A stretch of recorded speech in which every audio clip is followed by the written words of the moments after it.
If you're tired of consistently losing money sports betting, these are 3 habits that you need to let go and give up. This isn't a motivational video, but there is one piece of motivation that I will share with you right now. While I was making this video, I kept thinking about the moments in my life that got me to dramatically change into the sports bettor that I am today. But the truth is, it wasn't one single moment in a specific time, but multiple moments over a plethora of time. I'm going to tell you the 3 habits that are stopping you from achieving your sports betting goals. Obviously, these are losing habits, and once you close the door on these, you'll put yourself on the right path in becoming a profitable sports bettor. But I will warn you, if you skip just one of these habits, it's going to be the reason why you're still consistently losing. But first, I need you to smash that subscribe button if you want to beat the sports books. We upload videos every week teaching you how you can become a profitable sports bettor, the tips, the strategies, what to look out for, and if you're serious about making money sports betting, you're not going to want to miss a video. The number one habit and reason why beginning sports bettors consistently lose is their infatuation with betting on parlays. I understand the allure of parlays, and when I first started sports betting, it was my main recipe, where you could put a small amount of money down to receive a massive payout. But the truth is parlays are incredibly difficult to win, and win consistently at that. The key in becoming a profitable sports bettor is understanding you're not going to get rich overnight. And so many beginning sports bettors just rinse and repeat the same exact strategy, where they wake up on an NFL Sunday, put together 5 or 10 different parlay slips, chase the dragon, none of them hit, and then they wake up and do the same exact thing the next Sunday without changing up their strategy or taking a step back and thinking to themselves, this isn't really working, I need to do something different. But there is an alternative strategy to betting on parlays that can still give you a wonderful payout, but it adds a level of insurance, and most beginning sports bettors are completely unaware of this strategy, which is round robin betting. You see, round robin betting is a series of smaller parlays. Let me show you an example. Over here on Caesars, the most typical bet that you'll see a beginning sports bettor make is a parlay. So right here we have a 3-leg parlay teed up with the under 9 in the White Sox game, Astros and Braves money line. Now for the sports books, this is the most profitable type of bet that they will make off of the casual sports bettor. You see our 3-leg parlay yields us plus 760 odds, but as we scroll down just a little bit, round robin betting, as I mentioned before, is a series of smaller parlays. Obviously our odds are a little bit less, but that's because we have a level of insurance. So we have 3 separate 2-leg parlays. White Sox under 9 with the Astros is one parlay. The under 9 on the White Sox game with the Braves money line is another parlay.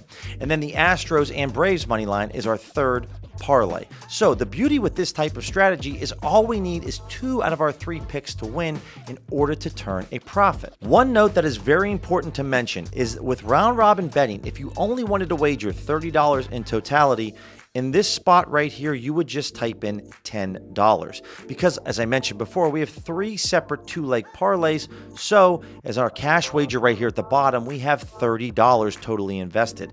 The problem that most beginning sports bettors will make when they dabble into round robin betting is type the amount that they actually want to wager right here. But as you can see on the bottom, because we have 3 2-leg parlays, this is actually going to be $90. So whatever you want to wager, just divide it by 3, or in this case for $30, we just want to wager 10 right here. So if we hit on all 3 picks on our round robin, we're going to get paid out $126.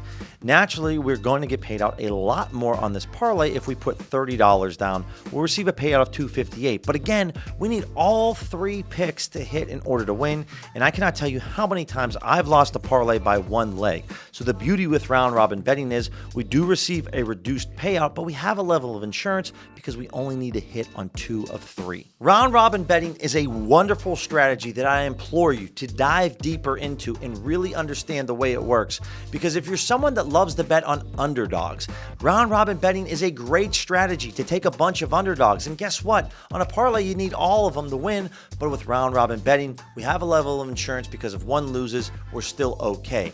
One thing that I will mention on top of the 3-leg picks, that's the most basic form of round robin betting. When you start adding 4, 5, and 6 picks on a slip, things get much more complicated because we have more options available to us. So starting out, just start with the 3x2 basic round robin strategy.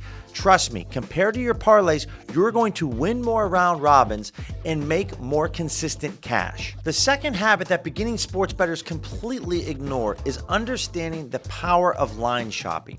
You see, most beginning sports bettors just have one or maybe two different sportsbook apps on their phone, like a DraftKings or a FanDuel. But what they don't understand is if they have more sportsbook options available to them, they are going to be able to receive a higher payout. Looking at this Yankees-Phillies money line play right here, who's going to win the baseball game? Let's say you really thought the Yankees were going to win tonight, but you only have a DraftKings account. So you wagered $100 on plus 114 odds because you think, yeah, sure, that's a good price. Well, you're going to get paid out a total of $114 in profit. If you went over to BetMGM and made the same exact wager and put $100 down, you would get paid out $125. That's a difference of $11 extra in your pocket just because you went to a different sports book to make this play. Naturally, you want to go after the best odds, and over here at Cut, you're receiving a payout of plus 130. So you're going to get paid out $130 in profit when the Yankees win on Cut, compared to $114 on DraftKings. That's a difference of $16 extra in your pocket, all because we line shopped. And line shopping can be a massive difference in your bottom line. As we look at Rodriguez here for his player strikeouts, if you went over to DraftKings to want to profit $100, you'd have to put up $120 to make $100. But over at Bet365, you could put up $100 to receive a payout of $110. So let's just back that up and rewind it real quick. To profit $100 on DraftKings, you would have to put up $120. But if you only wagered $100 on Bet365, you would get paid out $110. Can you understand the massive swing in savings and extra profit money in your pocket when you start to incorporate line shopping into the equation? Most beginning sports bettors just look at their DraftKings account and accept the odds that they look at and think to themselves, well, this is a good bet, but they have no idea that they could get a much higher payout for a reduced staked price on a different sports book on the same exact play. I cannot stress to you enough the importance of line shopping. One thing that I failed to mention in the Rodriguez example, going on Bet365 and only placing $100, let's say Rodriguez doesn't hit that and we lose the bet.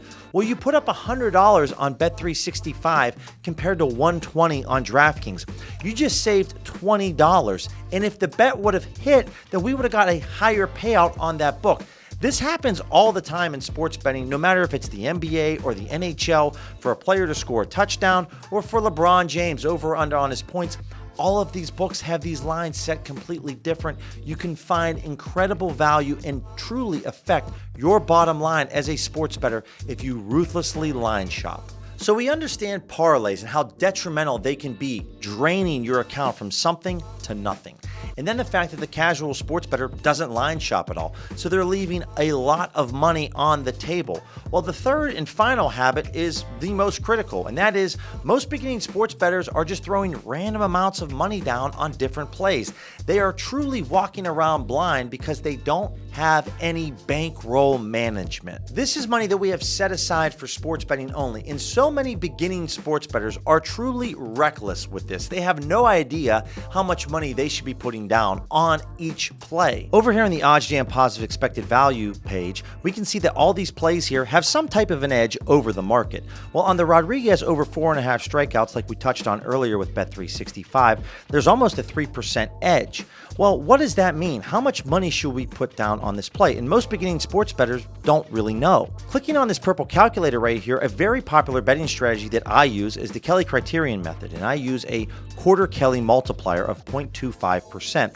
So we look at the edge that we have in the market, the odds that we're receiving on this play, and it tells us that we should be wagering 0.66% of 1% of my bankroll on this play, or $132. So the Kelly Criterion method is a mathematical formula used to help us sports bettors in determining the optimal size of money that we should be putting on a play.